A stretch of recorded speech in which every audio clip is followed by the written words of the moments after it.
estamos hablando también de derechamente un incumplimiento a una resolución del máximo tribunal de la República. ¿De qué estamos hablando? Bueno, que no sería la primera vez, porque también pasó algo similar con el caso ISAPRES. Uno ve un loteo perfectamente hecho con medidas casi reglamentarias en las calles y todo. O sea, eso está hecho con maquinaria. Efectivamente. Con topógrafos. Topografía. Está hecho con muchos recursos. Aún uno duda de que gente que no tiene casa, que no tiene dónde vivir, que no tiene recursos pueda generar un gasto de esa magnitud para poder lotear un terreno. Yo fui la primera en poner el grito en el cielo, que en el proyecto inicial del presupuesto venía un aumento de 1.800 millones para el Congreso Nacional, para cambio de escritorios, para cambio de computadores. Pobres diputados no podían escribir. Ahora, Camila, ¿nos están pasando gato por liebre? Mira, yo en esto creo que sí es una medida que me parece que es bastante populista por varias razones, porque no se puede, por un lado, decir que se va a enfrentar el crimen organizado y, por otro lado, anunciar la expropiación del terreno de esta megatoma, estando en contra de la empresa, no existiendo al parecer los recursos disponibles para la compra del terreno y tampoco anunciando medidas de qué es lo que va a ocurrir mientras se concreta esa expropiación.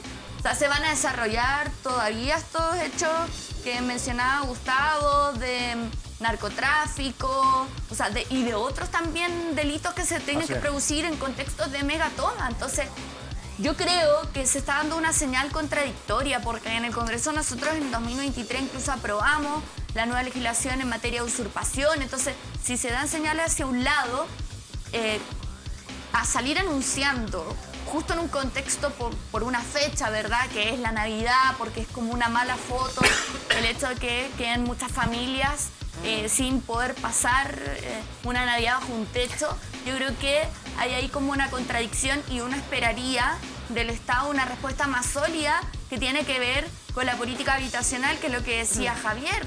Y si bien el gobierno creo que ha hecho un esfuerzo grande por cumplir la meta y que ya está en el 90% del caso del plan de emergencia habitacional, y lo celebramos, que bien, porque es un déficit que se venía arrastrando desde hace mucho tiempo, uno en estos casos esperaría que se optara por una solución más estructural y no salir con, como con un conejo al sombrero, y si vamos a comprar el terreno, no está la plata, la empresa no está disponible, no se sabe qué va a pasar en el intertanto, crimen organizado no se está abordando, no hay medidas que se están anunciando tampoco. No, y hay un elemento tremendamente importante que no lo hemos mencionado, pero que no se nos puede olvidar.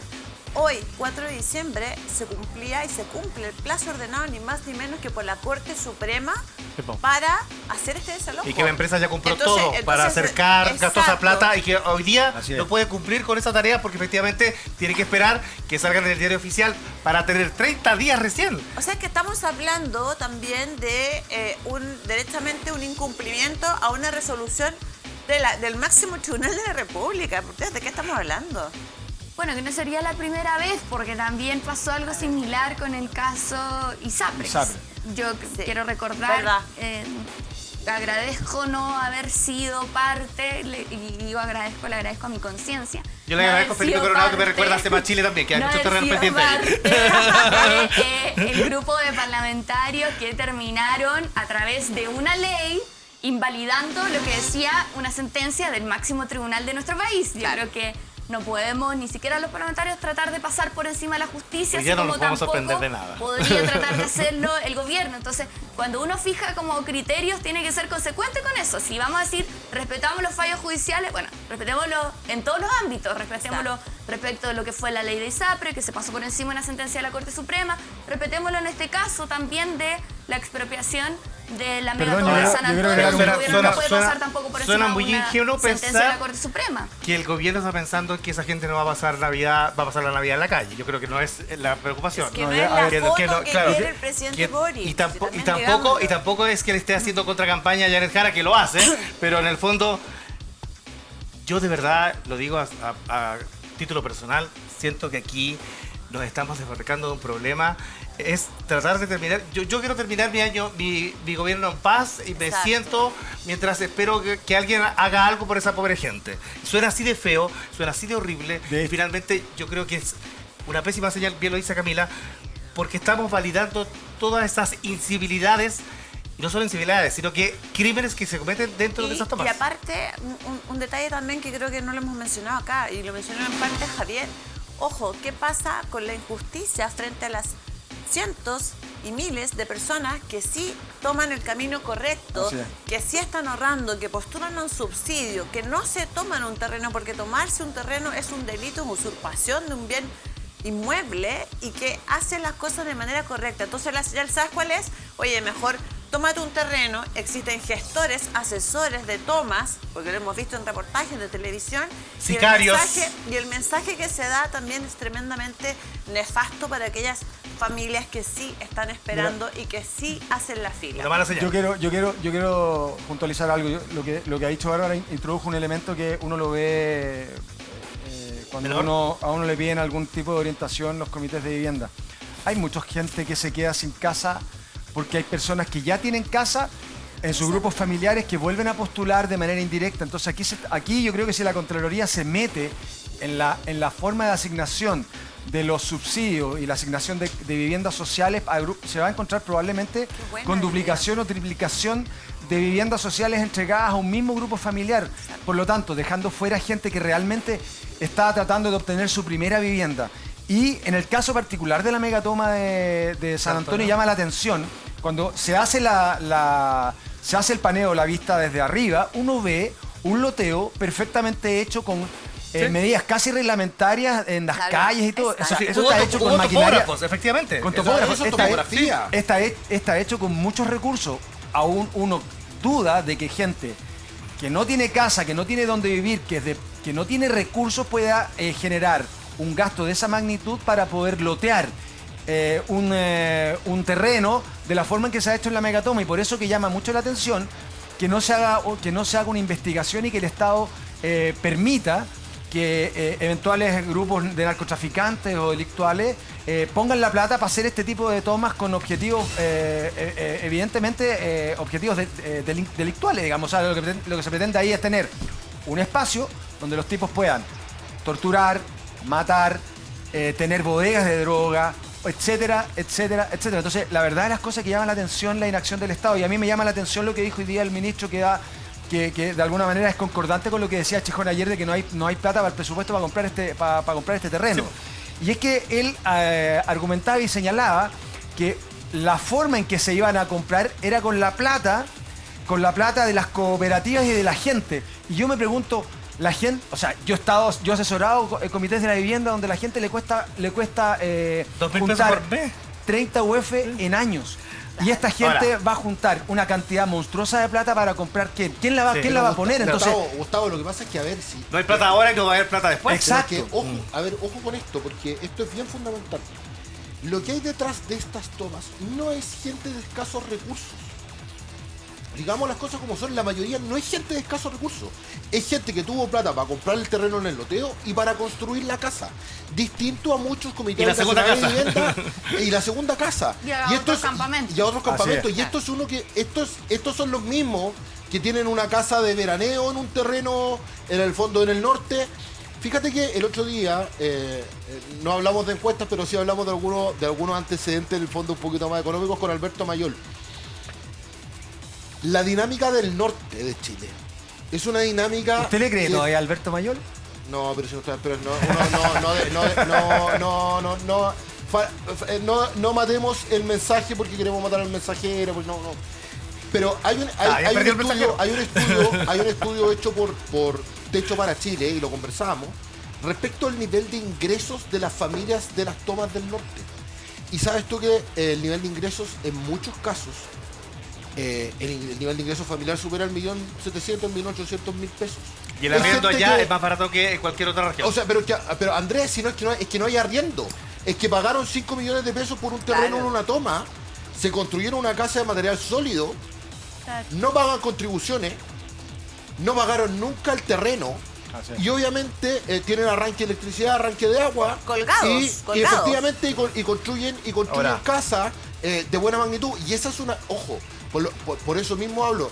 No confundamos las tomas con los campamentos. Sí. Ya, porque son cosas Importante. distintas. Yo trabajé mucho... Esto es bien, muchas veces a lo mejor quienes nos están viendo no toman la diferencia. El campamento lo que hablábamos recién, esta fonolita, esta gente que llega con su cartoncito, etcétera. La toma es alguien distinta. que llegó con un topógrafo, que emparejó el suelo, que pagó por ese suelo Claro. y que hoy día tiene pero condiciones que no de es, vivienda que no es nuevo. especiales. Yo trabajé, reporté mucho con Techo para Chile. Conozco perfectamente la realidad de los campamentos, lo que se vive y cómo se lucha mes a mes por completar la cantidad de UF para tener su casa.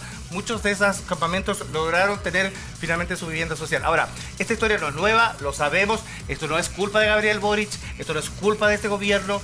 Bonker hablaba hoy día en Bio Bio, decía efectivamente la toma, cuando se agudizó el problema, fue en el gobierno de Sebastián Piñera, pero no por culpa de Sebastián Piñera, por la situación mundial en la que estábamos inmersos, que era la pandemia. La pandemia. O sea, Alrededor de la toma. Perdón, solo O sea, esta un toma apéndice. de En la 2019. pandemia vinieron los loteos lo de San Antonio, pero lo que dijo Gustavo, Cerro Renca y Cerro Lampa. Renca, sí, Lampa también.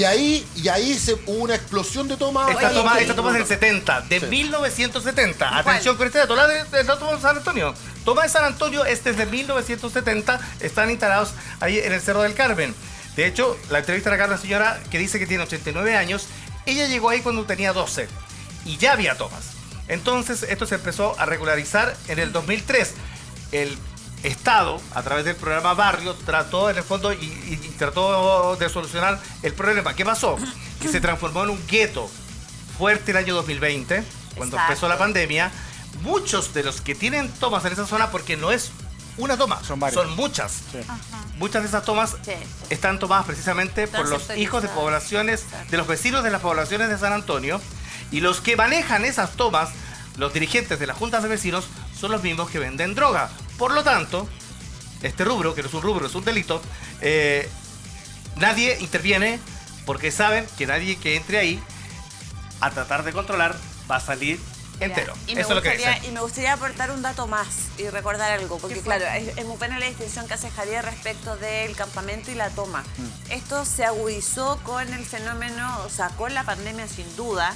Y recordemos el año 2020 Y estallido social también. Y estallido social, pandemia, porque fue todo junto. Fue Y todo el año junto, sí. 2020 se produce la toma que fue del empresario, recordemos, el empresario Correa, que Correa. termina siendo asesinado, ni más ni menos que por este señor que era el gestor de la toma. Claro. Entonces, la diferencia... Por un tiene- sicario al que le pagaron 80.000 pesos. Exacto, y tiene que ver, terrible. también con que esto se ha ido malamente profesionalizando, si se quiere.